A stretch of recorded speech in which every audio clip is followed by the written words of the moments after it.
Hello guys, welcome back to our YouTube channel. So today's our topic is manufacturing process of viscose rayon.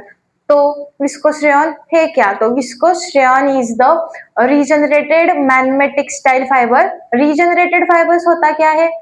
तो regenerated fiber यानी जिसका base जो है वो natural से बना है और उसको हम केमिकल के साथ ट्रीट करेंगे तो हमें मिलेगा रीजनरेटेड फाइबर। तो विस्कोस रेयन का जो रॉ मटेरियल है वो है वुड पल्प। तो wood pulp is a natural material, उसको हम केमिकल के साथ ट्रीट करेंगे, कुछ प्रोसेस यूज करेंगे और उसको फाइबर फॉर्म करेंगे, तो वो हो गया हमारा रीजनरेटेड फाइबर।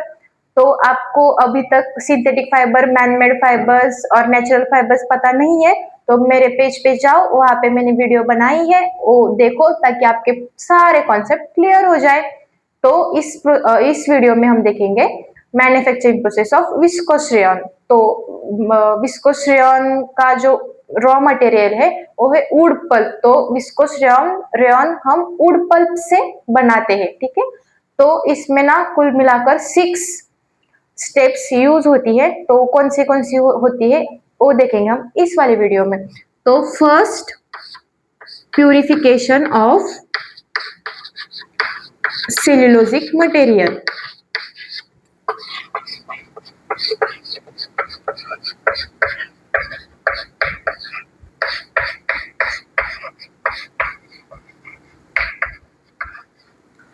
तो हमारा रॉ मटेरियल क्या है, मैंने अभी आपको बताया था।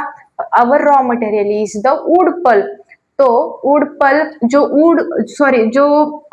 वुड हम यूज करेंगे यहाँ पे वो रहेगा स्प्रूस ट्री का, SPRUC, स्प्रूस ट्री। तो ए वाला ट्री का जो वुड होता है उसको हम यूज करेंगे, उससे हम सेल्यूलोज एक्सट्रैक्ट करेंगे उस ट्री से और उसको केमिकल के साथ ट्रीट करेंगे ताकि हम फाइबर फॉर्म कर सके।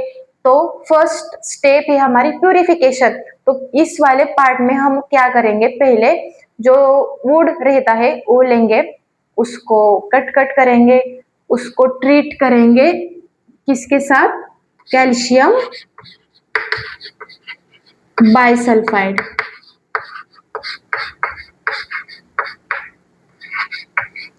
कैल्शियम बाइसल्फाइड के साथ ट्रीट करेंगे ताकि उसमें लिग्निन, पेक्टिन और अदर केमिकल जो प्रेजेंट है वो अनवांटेड के सारे केमिकल्स है जो कि हमें नहीं चाहिए केमिकल उस फाइबर में। तो lignin and pectins is the sticky gummy substance which is present in the wood pulp और सेल्यूलोजिक मटेरियल। तो उसको हमें पहले रिमूव करेंगे ताकि हमारे जो फाइबर की क्वालिटी अच्छी बन सके। तो उसको रिमूव करने के लिए हमें कैल्शियम या फिर मैग्नीशियम भी चलता है, कैल्शियम या फिर मैग्नीशियम बाइसल्फाइड के साथ ट्रीट करेंगे ताकि लिग्निन और पेक्टिन्स रिमूव हो सके। तो फर्स्ट ऑफ ऑल हमें वुड कट करके लाना है, उसको कैल्शियम और मैग्नीशियम बाइसल्फाइड के साथ ट्रीट करना है और उसके बाद हमें उसको सेल्यूलोजिक शीट, यहाँ पे मैं शॉर्ट में लिख रही हूँ क्योंकि मेरा जो बोर्ड है वो छोटा है तो यहाँ पे जगह कम है। तो आप एक नोटबुक और पेन लेके बैठो अगर आप मेरा वीडियो देख रहे हो तो, ताकि जो मैं बोल रही हूँ वो सारे पॉइंट आप नोट कर सको।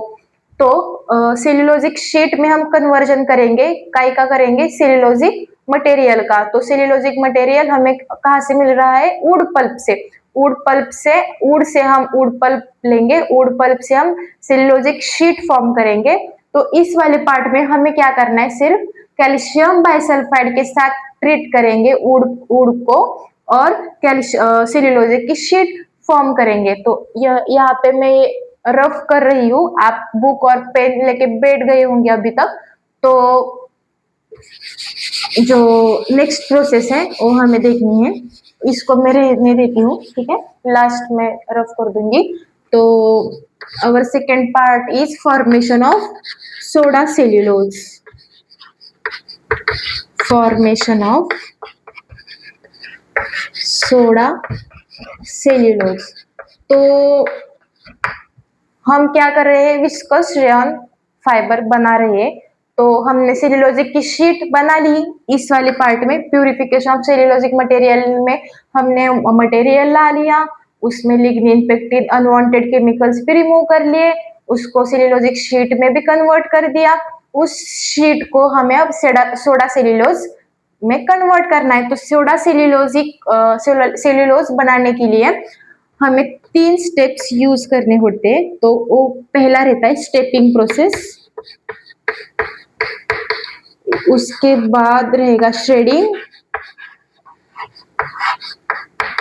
और श्रेडिंग के बाद एजिंग। इसको आप अच्छे से नोट कर लो और बाद में आप पढ़ लेना अच्छे से, ताकि आपको अच्छे से याद हो सके। ठीक है, तो स्टेपिंग प्रोसेस में हम क्या करेंगे, उसको कॉस्टिक सोडा यानी सोडियम हाइड्रोक्साइड के साथ ट्रीट करेंगे। 18% इसका कंसंट्रेशन होगा कॉस्टिक सोडा का, सोडियम हाइड्रोक्साइड यानी OH का।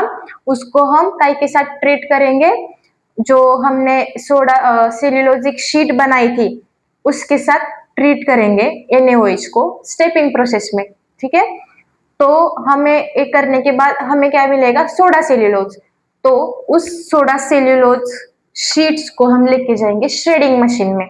तो श्रेडिंग इज द मशीन, उसमें 2 रोटेटिंग रोलर्स होते हैं, अपोजिट डायरेक्शन में वो रोटेट करते हैं। उसको उसमें हम क्या करेंगे, जो सोडा सेल्यूलोज की जो शीट हमने बनाई अभी अभी, उसको फीड करेंगे, ताकि वो जो श्रेडिंग मशीन है उसको छोटे छोटे पीसेस में कट कर सके। तो श्रेडिंग प्रोसेस में हम क्या करेंगे, सिर्फ छोटे छोटे पीसेस में कट करेंगे, ताकि को सोडा सेल्यूलोजिक शीट को हम छोटे छोटे पीसेस में कट करेंगे। उसको हम बोलेंगे क्रम, CRUMB, क्रम। ठीक है, आप अच्छे से नोट कर लेना। श्रेडिंग प्रोसेस में हम क्या करेंगे, सोडा सेल्यूलोजिक शीट को फीड करेंगे और हमें आउटपुट मिलेगा क्रम। तो उसको कट करके छोटे छोटे पीसेस में कट करके उसको हम बोलेंगे क्रम। तो इस वाले क्रम को हमें अब लेके जाना है एजिंग के लिए। तो एजिंग क्या होता है, बेसिकली एजिंग प्रोसेस में कुछ के साथ कुछ केमिकल वगैरह यूज नहीं होते। तो सिंपल एक स्टील कंटेनर रहेगा, उसमें हम इस क्रम को डालेंगे और उसको 3 से लेके 72 आवर्स तक स्टोर करेंगे। कुछ भी नहीं करना है गाइस, सिर्फ स्टोर करना है। क्यों? क्योंकि हमें डीपॉलीमराइजेशन करना है। हमारे मटेरियल में डीपॉलीमराइजेशन करने के बाद हमारे मॉलिक्यूल्स अलग हो सके, इसलिए हमें डीपॉलीमराइजेशन प्रोसेस करनी पड़ती है। तो वो हम करेंगे एजिंग के लिए। तो हमें एजिंग प्रोसेस में डीपॉलीमराइजेशन भी होगा मटेरियल का, और जो viscose our fibre is the viscose rayon ना, सो हमें विस्कोसिटी भी चाहिए। तो हमें जितनी विस्कोसिटी चाहिए उसको ऑब्टेन करने के लिए हम एजिंग प्रोसेस यूज करते हैं। ठीक है, तो फॉर्मेशन ऑफ सोडा सेल्यूलोज में हमें 3 स्टेप्स से जाना है। स्टेपिंग प्रोसेस, जिसमें हम सोडा सेल्यूलोजिक शीट बनाएंगे। श्रेडिंग प्रोसेस, उसमें हम क्या करेंगे, मटेरियल को कट करेंगे, उसको हम बोलेंगे क्रम। उसके बाद एजिंग प्रोसेस, एजिंग में हम स्टोर करेंगे हमारे क्रम को। ठीक है, ये मैं रफ कर देती हूँ, आपने अभी तक नोट किया होगा, मे बी नहीं किया तो स्क्रीनशॉट निकाल लो। ठीक है, आई होप आपने स्क्रीनशॉट निकाल लिया होगा। तो इसको मैं रफ कर देती हूँ अभी।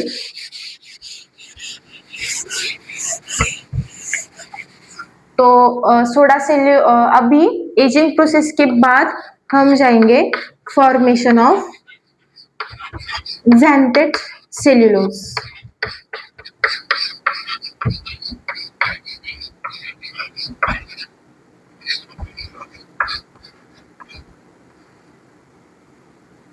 xanthate सेल्यूलोज के लिए हम जाएंगे एजिंग प्रोसेस के बाद।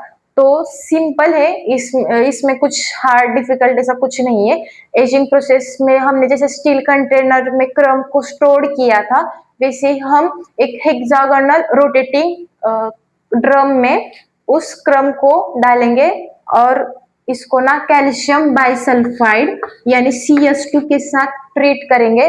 वो कितना होगा, 32 40%।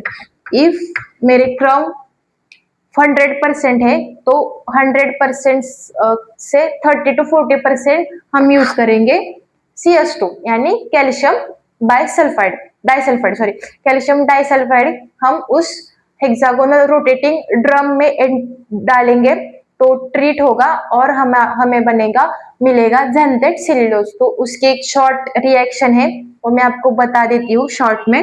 तो ये हमारा सेल्यूलोज है, हम सोडा सेल्यूलोज के साथ ट्रीट कर NaOH के साथ ट्रीट किया तो हमें मिल गया AONA। तो इसको हम उसमें हम ऐड करते हैं कैल्शियम डाइसल्फाइड तो हमें मिलेगा सेल्यूलोज ए और ए carbon disulphide carbon sulphide only O के साथ ट्रीट होगा, O के साथ जुड़ जाएगा और हमारा जो Na और S मतलब यानी सल्फाइड एक सल्फाइड और एक Na बचा वो यहाँ पे कनेक्ट होगा। ठीक है, तो सिंपल प्रोसेस है। हाँ, ये जो है ये हमारा जेंटेट सेल्यूलोज। ठीक है, तो हमने अभी तक सोडा सेल्यूलोज कर लिया, सोडा सेल्यूलोज को हमने कैल्शियम डाइसल्फाइड के साथ ट्रीट कर लिया, उसको हमने जेंटेट सेल्यूलोज में कन्वर्ट कर लिया। तो आप इसका स्क्रीनशॉट निकाल लो या फिर नोट डाउन कर लो। ठीक है, इसको मैं रफ कर देती हूँ। तो हमारा नेक्स्ट प्रोसेस है रिपेनिंग प्रोसेस। रिपेनिंग प्रोसेस तो अभी हमारे पास क्या है, जेंटेट सेल्यूलोज। जेंटेट सेल्यूलोज का जो मॉलिक्यूलर स्ट्रक्चर है वो मॉलिक्यूल्स जो होते हैं उसमें जेंटेट सेल्यूलोज में वो थोड़े बड़े साइज के रहते हैं जो कि हमारे स्पिनिंग प्रोसेस के लिए सुटेबल नहीं है। तो इसलिए हमें रिपेनिंग प्रोसेस करनी पड़ती है।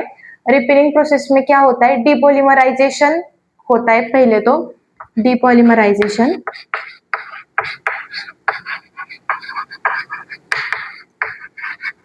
और मॉलिक्यूल्स का ब्रेकडाउन होके छोटे छोटे मॉलिक्यूल्स में कन्वर्ट होता है। उसको हमें 3 to 4 डेज लगते हैं। ठीक है, 3 to 4 डेज हमें 21 डिग्री सेल्सियस लेके 30 डिग्री सेल्सियस तक टेम्परेचर पे हमें 3 से 4 डेज के लिए हमें जो जेंटेट सेल्यूलोज है उसको स्टोर करना है, सिंपली स्टोर करना है। रिपेनिंग प्रोसेस में भी हमें जेंटेट सेल्यूलोज को स्टोर करना है 21 to 30 डिग्री सेल्सियस पे फॉर 3 to 4 डेज के लिए। ठीक है, तो इट्स वेरी सिंपल प्रोसेस। हमें डिपॉलीमराइजेशन करना है मॉलिक्यूल्स का तो हम ये यूज करेंगे रिपेनिंग प्रोसेस। रिपेनिंग प्रोसेस के बाद हम जाएंगे, अभी हमारा आधा विस्कोस रेयॉन फाइबर तो बन गया है। ठीक है, तो रिपेनिंग प्रोसेस के बाद हम जाएंगे preparation of spinning process.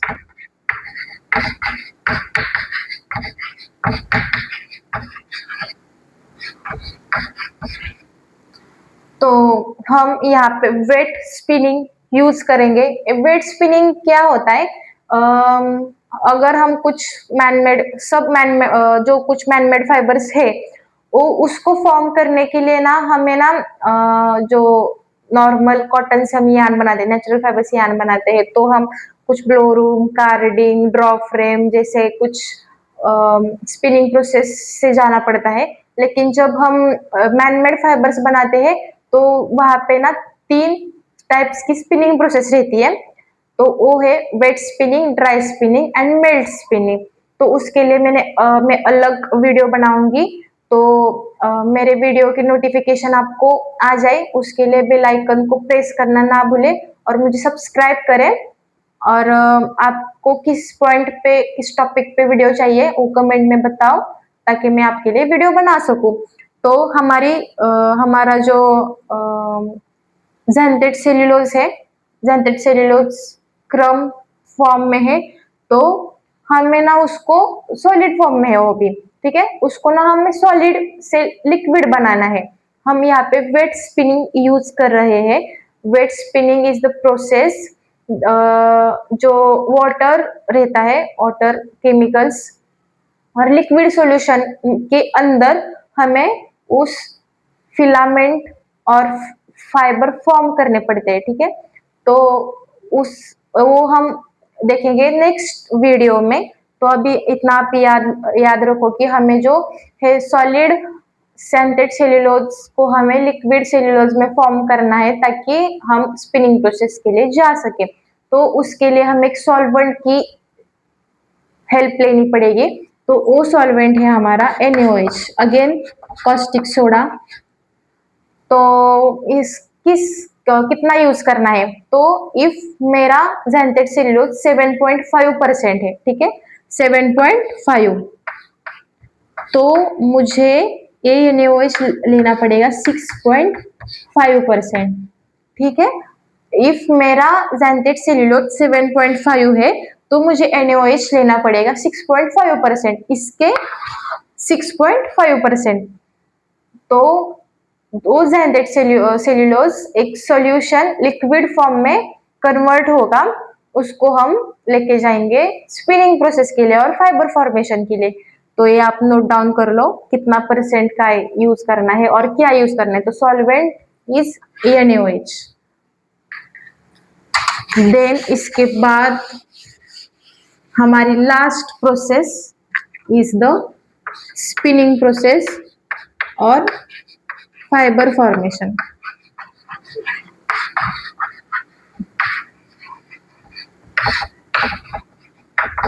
Spinning process और फाइबर फॉर्मेशन, जैसे कि मैंने आपको बताया, हम यहाँ पे वेट स्पिनिंग यूज कर रहे हैं। वेट स्पिनिंग में जो हमारा लिक्विड सॉल्यूशन है उसको हम वाटर के अंदर, एक सॉल्यूशन के अंदर केमिकल भी प्रेजेंट होते हैं उसमें, उसके अंदर हमें फाइबर फॉर्म करना पड़ता है। इस वजह से हम उसको वेट स्पिनिंग बोलते हैं। जैसे ड्राई स्पिनिंग हो गया, ड्राई स्पिनिंग यानी क्या, जैसे एयर में या फिर ड्राई स्पेस में हमें फाइबर फॉर्म करना है, वो हो गया हमारा ड्राई स्पिनिंग। मेल्ट स्पिनिंग यानी क्या, जैसे पॉलीमर को हमें या फिर रॉ मटेरियल को हमें मेल्ट करना है, किसी भी चीज को हमें मेल्ट करना है, उससे हम फाइबर बनाएंगे मेल्ट करके, तो हो गया हमारा मेल्ट स्पिनिंग। तो वेट स्पिनिंग हम यूज करते हैं विस्कोस रेयॉन के लिए, क्यों, क्योंकि ये ड्राई स्पिनिंग और मेल्ट स्पिनिंग के लिए सुटेबल नहीं है। तो अगर इसको हम मेल्ट तो नहीं कर सकते, सेल्यूलोज हमारा डिग्रेड हो जाएगा, और ड्राई स्पिनिंग के लिए जाएंगे तो भी हॉट एयर से हमें हमारा जो फाइबर है डैमेज हो जाएगा। तो इसलिए हम इस यहाँ पे वेट स्पिनिंग यूज करते हैं। तो ये वेट स्पिनिंग प्रोसेस हम देखेंगे, अभी देखेंगे इस वाली वीडियो में। अब इसका स्क्रीनशॉट निकालो पहले, तो मैं रफ कर दूंगी और फिर वेट स्पिनिंग आपको समझा सकूं।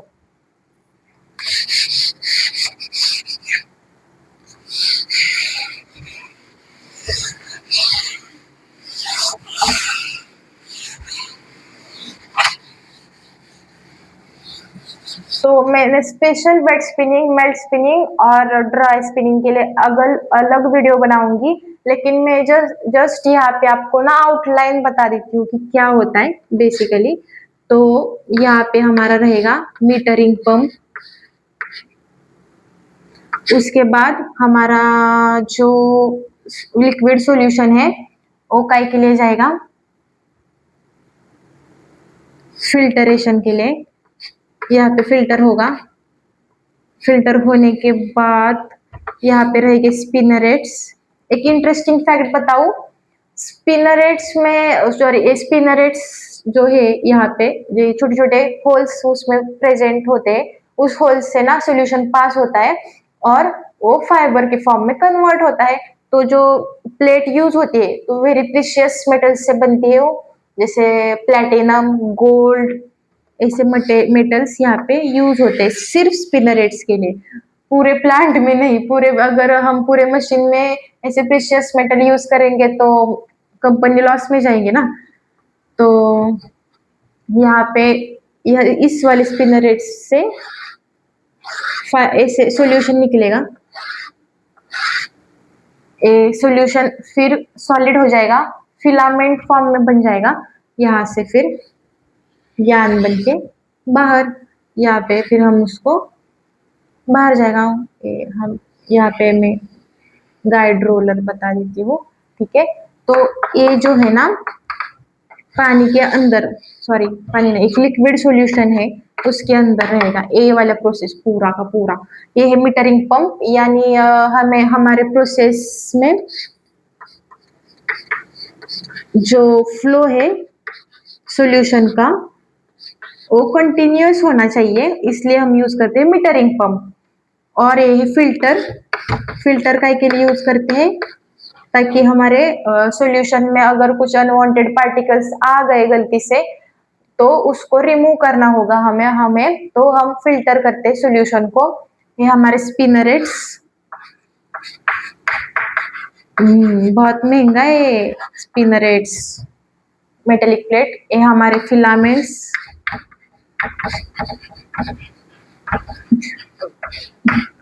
Friends I am a textile student, I am not drawing teacher, so मेरा ड्राइंग इतना अच्छा नहीं है, लेकिन मैंने ट्राई किया है अच्छे से अच्छा बनाने का। तो ये हमारा गाइड रोलर,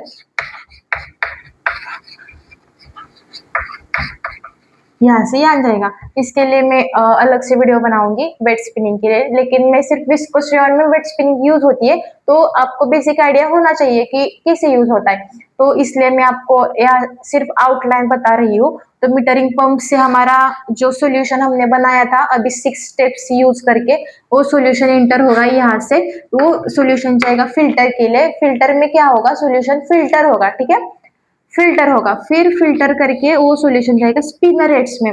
स्पिनरेट्स में छोटे छोटे होल्स प्रेजेंट होते हैं, वहां से वो जाएगा, छोटे छोटे होल्स से सॉल्यूशन पास होगा, और पास होने के बाद यहाँ पे ना या मतलब यहाँ उसको हम पिल्ड करेंगे, और फिर उसको हम जाए वो बनेगा यान। और यहाँ हमारा गाइड रोलर उसको गाइड करेगा और वो जाएगा नेक्स्ट प्रोसेस के लिए, ठीक है। उससे हमें फैब्रिक बनाना है, जैसे विविंग निटिंग, हम उसको वोवन फैब्रिक बना सकते हैं, न्यूटेड फैब्रिक बना सकते हैं, वैसे अलग अलग प्रोसेस के लिए हो जाएगा वहां से, ठीक है। तो ये हो गया हमारा वेट स्पिनिंग। तो इसको भी आपको इफ एक क्वेश्चन एग्जाम में आएगा तो इसको भी आपको ऐसा निकालना पड़ता है 2-4 सेकंड में, एकदम इंस्टेंटली। तो ये जो है बात, इसमें ना कुछ केमिकल्स यूज होते हैं, तो कौन से होते हैं वो हम देखेंगे अभी, ठीक है। तो हमारा पूरा विस्कस रेयॉन खत्म हो जाएगा इस वाले पार्ट में। तो पहला हमारा केमिकल है बाथटब में यूज होने वाला H2SO4। ये क्या करता है, जो कोएगुलेशन है, मतलब फाइबर फॉर्मेशन है, उस प्रोसेस को इनिशिएट करता है, उसको उसको इनिशिएट होने के बाद फाइबर फॉर्म होता है। तो ये होता है 10% H2SO4, देन Na2SO4, ये होता है सिर्फ कितना परसेंट होता है Na2SO4, 18%, 18% होता है Na2SO4। फिर ZnSO4, zinc sulphate, sodium sulphuric acid, sodium sulphate, zinc sulphate सिर्फ 1% होता है। और फाइनल में वाटर सबसे ज्यादा 69%। तो ये सब केमिकल्स आप नोट डाउन कर लो या फिर स्क्रीनशॉट निकाल लो वीडियो का। तो हमने इस वाले में ये सारा वीडियो में जो कुछ पढ़ाया, तो शॉर्ट में आपको एक बार रिवाइज कर देते हो, ठीक है। तो जब हम विस्कोस रेयॉन बनाते हैं उसमें 6 स्टेप्स यूज होती है। पहली स्टेप्स हमारे purification of cellulosic material. Cellulosic material हमें प्यूरिफाइड करने के बाद हम जाएंगे सोडा सेल्यूलोज फॉर्मेशन के लिए। सोडा सेल्यूलोज फॉर्मेशन करने के बाद हम जाएंगे xanthate cellulose formation. xanthate solution cellulose बन गया हमारा, हम जाएंगे रेपिनिंग प्रोसेस के लिए। रेपिनिंग प्रोसेस के बाद हमारा जो फाइबर हमारा जो मटेरियल है रेपिनिंग प्रोसेस के बाद जाएगा प्रिपरेशन प्रोसेस ऑफ स्पिनिंग। तो स्पिनिंग प्रोसेस की प्रिपरेशन हम सॉल्वेंट यूज करते हैं। तो वो होने के बाद हमारा मटेरियल जाएगा स्पिनिंग के लिए और फाइबर फॉर्मेशन के लिए। तो वो वाली डायग्राम आपको निकालनी है वहां पे। और उस कोएगुलेशन बाथ में जहाँ पे फाइबर फॉर्म होगा उसमें कौन से केमिकल्स है वो मैंने आपको यहाँ पे बता दिए। तो हो गया हमारा विस्कोस रेयॉन खत्म। ठीक है, विस्कोस रेयॉन हमारा बन गया है पूरा, मतलब यान फाइबर बन गए हैं। तो नेक्स्ट वाले वीडियो में हम देखेंगे कि जैसे वूल फाइबर है, नेचुरल फाइबर्स है, बास्ट फाइबर है, इस एक एक फाइबर में आपको पूरी सीरीज लाऊंगी। तो आप एक एक फाइबर्स को आप वॉच करके पूरा मतलब आपका बेसिक कॉन्सेप्ट है वो क्लियर कर सकते हो। और आपको मतलब आपने इस वाले वीडियो को स्टार्टिंग से लेके एंड तक देखा, इसलिए थैंक यू। ऐसे सपोर्ट करते रहे मुझे और आप भी स्टडी करते रहे रोज। तो मिलते हैं नेक्स्ट पार्ट में। बाय।